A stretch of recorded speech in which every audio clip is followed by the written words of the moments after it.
chute de pluie par rapport à une voiture. Une goutte de pluie tombe verticalement avec une vitesse constante, petit v égale 20 mètres par seconde, par rapport à un référentiel ROXZ lié au sol. Le conducteur d'une voiture observe que la goutte tombe à la vitesse V' par rapport au référentiel R'O', X', Z' lié à la voiture, roulant à la vitesse constante grand V égale 40 mètres par seconde par rapport au référentiel ROXZ. À la date t égale à 0, la goutte se trouve à une hauteur h égale 10 mètres et la voiture à une distance d égale 15 mètres de l'origine O.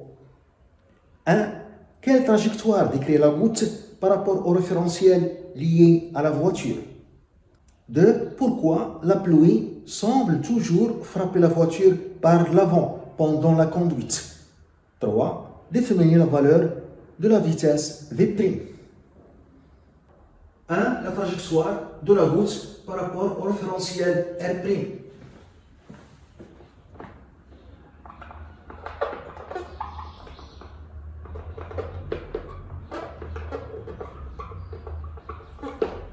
De pluie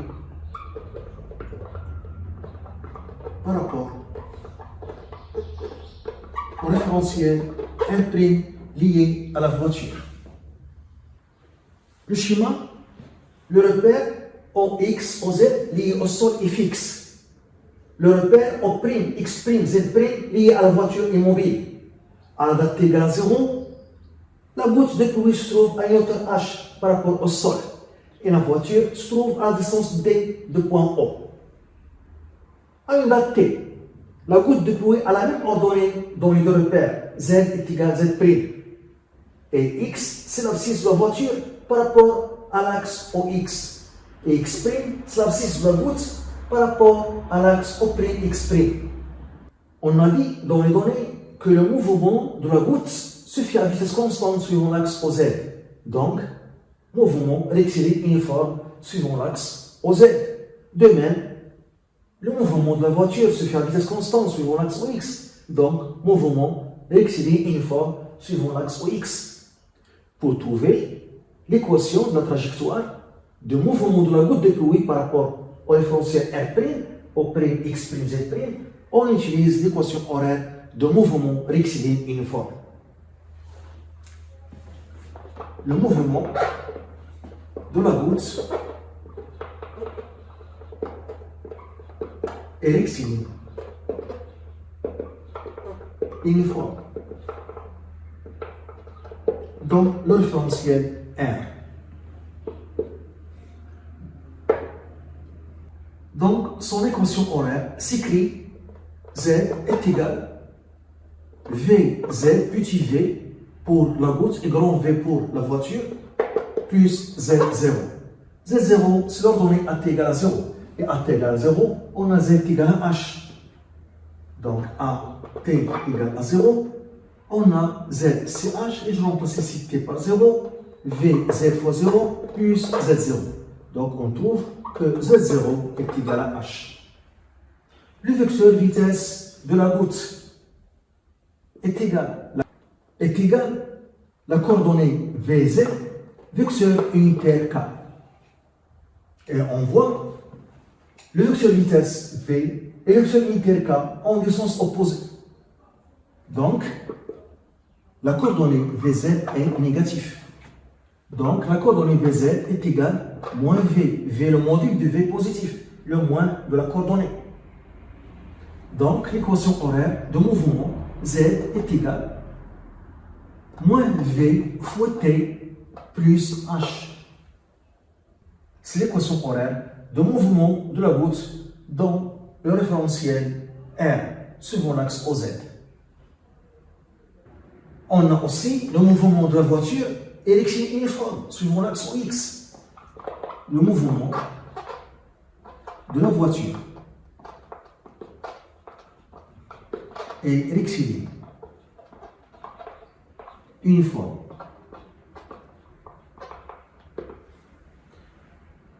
Donc, son équation horaire s'écrit x est égal, maintenant grand V, x fois t plus x0. x0, c'est l'abscisse à t égale à 0. Et à t égale à 0, l'abscisse de la voiture, c'est moins t. À t égale à 0, on a x égale moins t. Donc, je remplace ici t par 0 et x par moins t. Donc, moins t est égal Vx fois 0 plus x0. Donc, x0 est égal moins t. On a le vecteur vitesse, grand V, de la voiture s'exprime dans le référentiel OXZ est égal Vx, vecteur unitaire I. Et on voit que le vecteur vitesse grand V et I en même sens. Donc la coordonnée Vx est positive. Vx est positif. Donc Vx est égal au module de vecteur vitesse V. Et par suite, on a x est égal v fois t moins d. On a à chaque instant z est égal à z'. Donc z' est égal à moins v fois t plus h. Z est égal à z'. Donc z' est égal à moins v fois t plus h.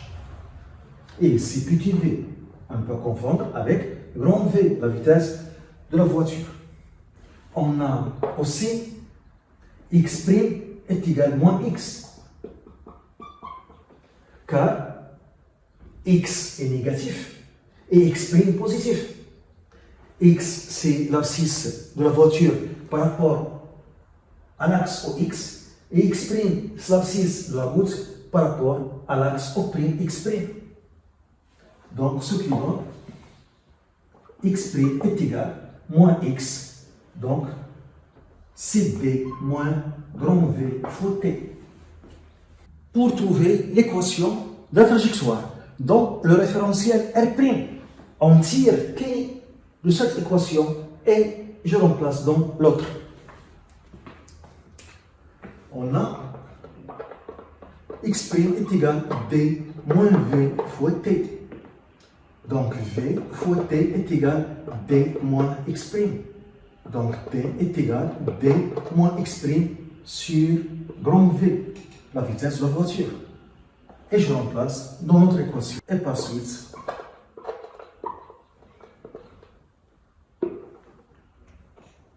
suite, Z' est égal à moins V fois T qui est D moins x' sur grand V plus H.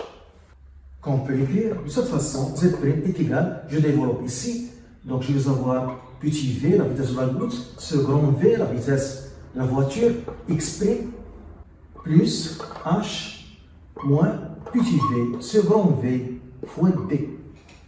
Cette équation, c'est l'expression littérale de l'équation de la trajectoire. On cherche maintenant l'expression numérique.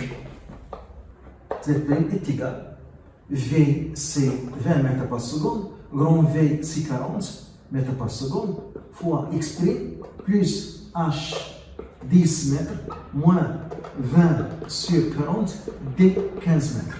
L'expression numérique de l'équation de la trajectoire s'écrit Z' est égal 20 sur 40, 0,5, x' plus 10, ici 15, fois 0,5, c'est 7,5, 10 moins 7,5, 2,5.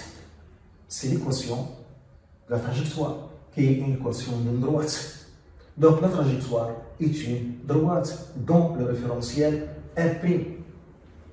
Cette équation, c'est une équation d'une droite. Donc la trajectoire de la goutte dont le référentiel R' est une droite qui a pour coefficient directeur 0,5. Et 2,5, c'est l'ordonnée à l'origine. Donc, la trajectoire de la goutte de plus haut. Donc, le référentiel R' est une droite. De coefficient directeur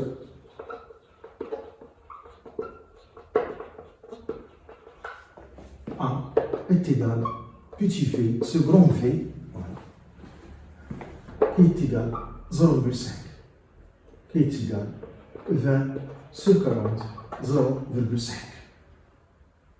Pour tracer cette droite, on choisit deux points. Pour x' est égal à 0, on a z' est égal à 2,5 mètres. Et pour z' est égal à 0, on a x' est égal. Z' est égal à 0, x' est égal à moins 2,5 sur 0,5, c'est moins 5 mètres. Moins 5 mètres. Je trace la trajectoire de la goutte par rapport au référentiel R'.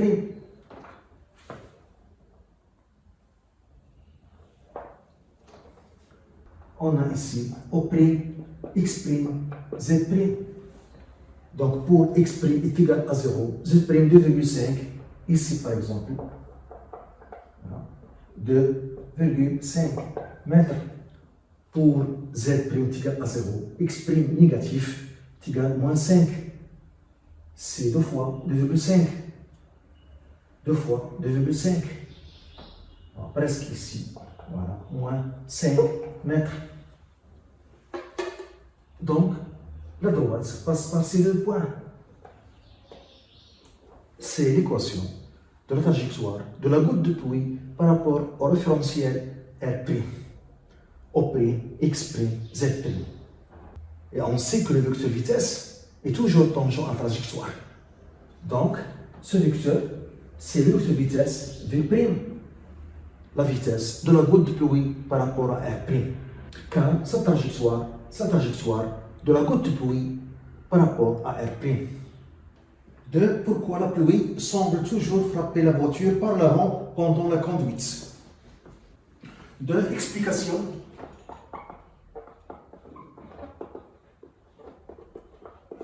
On a l'équation de la trajectoire de la goutte de pluie par rapport à la voiture.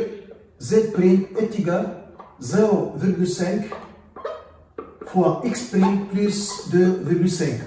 Pour tracer la trajectoire, on choisit deux points.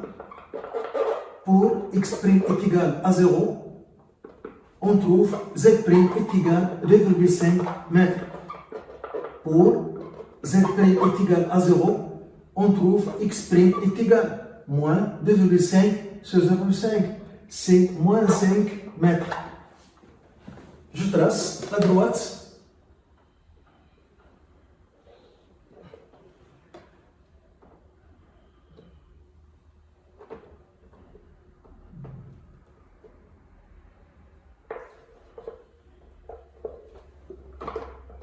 Z', X', O', ici on a 2,5 mètres pour X' est égal à 0. Pour Z' est égal à 0, on a X' est égal à moins 5.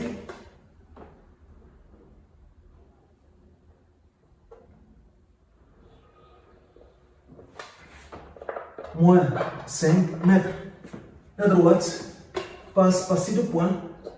Sa trajectoire de la goutte de pluie par rapport à la voiture. Toujours, le vecteur vitesse est tangent à la trajectoire. Donc, le vecteur vitesse de la goutte de pluie par rapport à la voiture est comme ça, tangent à la trajectoire.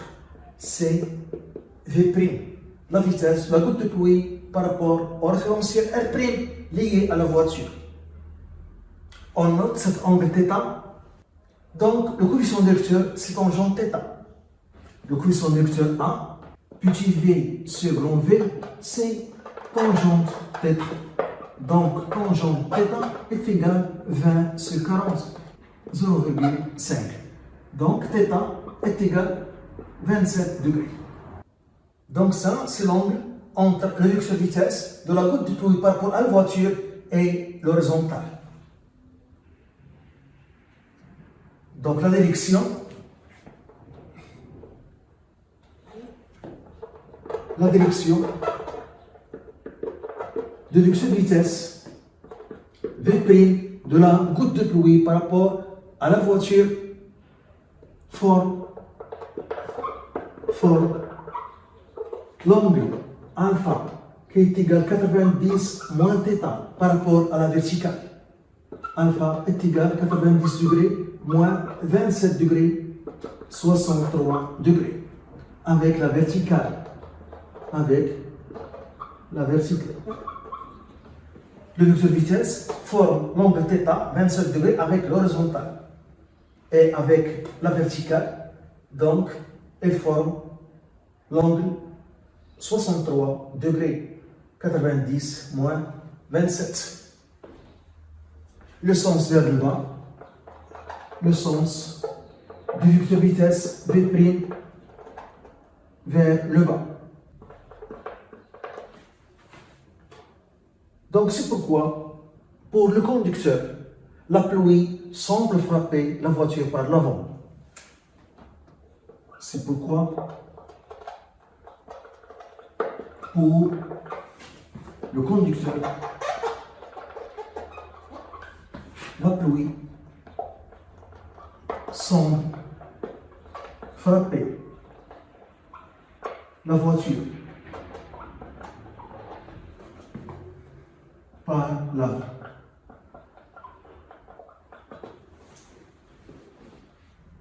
Trois, la valeur de vecteur vitesse V'.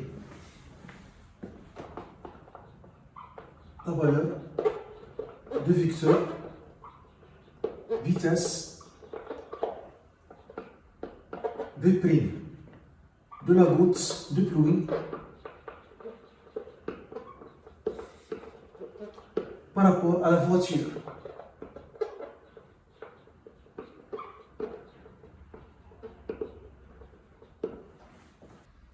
La vitesse de la goutte de pluie par rapport au sol, elle est verticale et vers le bas. La vitesse de la voiture par rapport au sol, elle est horizontale et vers la droite. Je trace ces deux vecteurs vitesse en tenant compte de l'échelle. On a d'après les données, la valeur de la vitesse de la voiture est 2 fois la valeur de la vitesse de la goutte de pluie.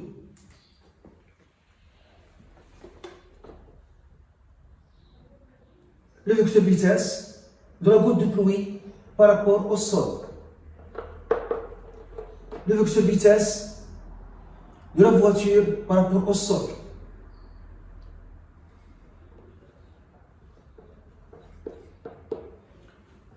Je trace le vecteur qui est l'opposé de ce vecteur vitesse de la voiture par rapport au sol. Les deux vecteurs ont du sens opposé et le même module.